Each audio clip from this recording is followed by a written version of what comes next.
Alors l'importance économique de la filière production de volailles label rouge et biologique sur le territoire français est reconnue aujourd'hui.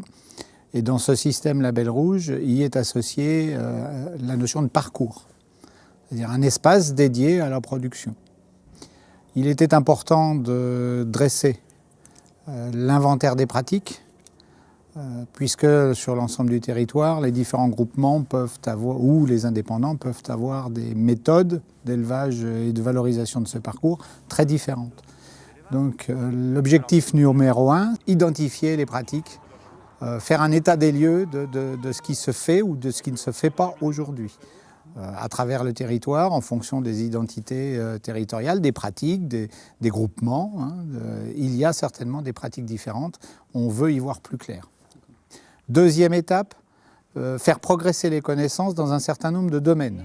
L'apport de l'arbre à la biodiversité, l'apport de l'arbre au paysage, l'apport de l'arbre en termes d'image et de valorisation, l'apport de l'arbre sur le sol, sur le milieu, et l'apport de l'arbre, et c'est peut-être le plus important, encore que ça reste à prouver, en termes de confort et d'optimisation de la production. En quoi l'arbre peut permettre de faire des poulets de meilleure qualité avec des charges économiques plus faibles sur un environnement bien protégé. Et puis troisième étape aussi fondamentale, partager ses connaissances au plus grand nombre. Donc c'est mettre en place une communication, des formations accessibles à tous, qui s'adressent aux agriculteurs en premier évidemment, mais aussi aux groupements, aux techniciens qui accompagnent les agriculteurs, aux formateurs qui aujourd'hui doivent former les agriculteurs de demain. Alors, on a élaboré une typologie, c'est-à-dire essayer de mettre les différentes pratiques dans différents comportements, dans différents types d'aménagements. Voilà. J'ai un parcours avec des arbres, j'ai un parcours avec une prairie, j'ai un parcours avec un verger, j'ai un parcours avec des haies périphériques. Donc essayer d'identifier clairement le type de parcours auquel on a affaire. Ça, c'est un peu l'état des lieux. C'est l'état des lieux. Ensuite, expérimenter, donc avec le concours des différents partenaires, les pistes. Si je stocke du carbone, dans quelle proportion je stocke du carbone? Si j'ai une amélioration de la biodiversité, elle est de quel ordre? Et quelles sont les conditions pour améliorer la biodiversité? Si j'améliore l'alimentation, si j'améliore le bol alimentaire de la volaille, je l'améliore à partir de quelle plante et dans quelles conditions? Qu'est-ce qui fait que je vais optimiser ma prairie ou je vais incorporer d'autres plantes et quelles plantes je vais incorporer à ma prairie? Et puis, concernant l'arbre, quelles sont les meilleures ou quelles sont les formes privilégiées d'aménagement à adopter en fonction des identités paysagères locales pour faire en sorte que mon parcours réponde aux objectifs, s'insère bien dans l'environnement, il ne s'agit pas de faire des pustules ou des verrues paysagères, et qui soit reconnu par l'ensemble des gens qui partagent les territoires.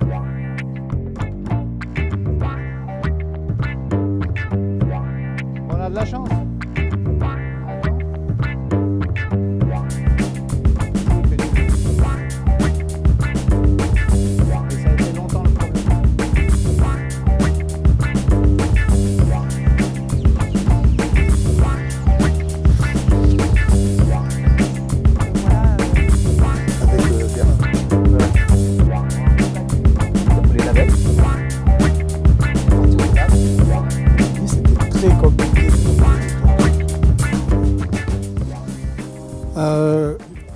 Faire progresser, que tout le monde continue de progresser. Tout le monde n'est pas aujourd'hui au même niveau.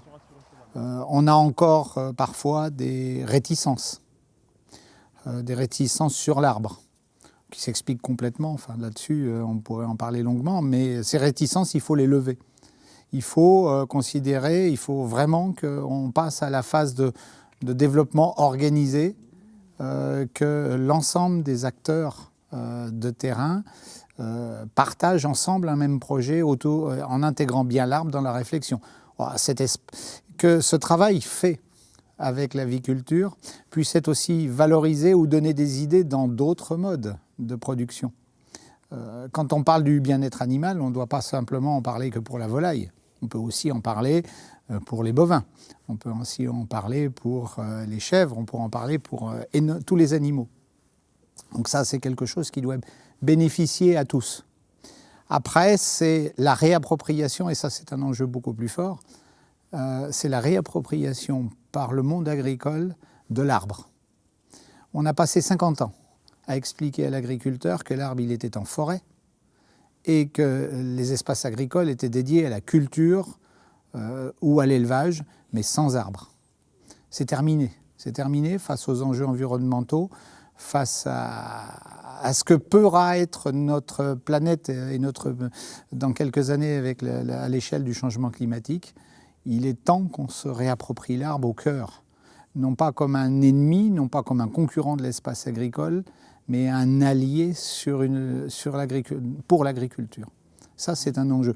Ce n'est pas un enjeu qu'on va régler ou qu'on va faire progresser violemment avec le programme CASDAR, mais c'est une action qui doit permettre de faire avancer ça. C'est un des enjeux.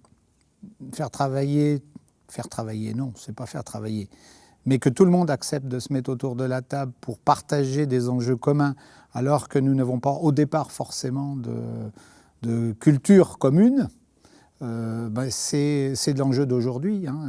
Multifonctionnalité de l'arbre, transversalité des savoirs, apprendre à s'entendre, s'écouter, partager un sujet commun avec des savoirs différents.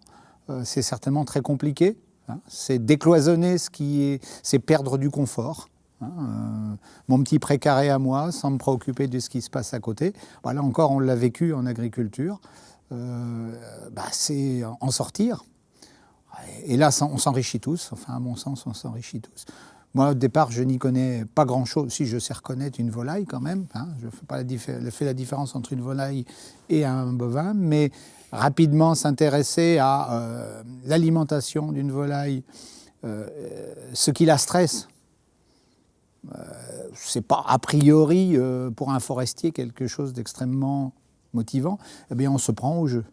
À l'inverse, faire comprendre à un technicien en aviculture que l'arbre peut apporter un confort et une amélioration de la performance économique de l'élevage, bien voilà. Et quand tout le monde, on se comprend vite et on progresse beaucoup plus vite ensemble.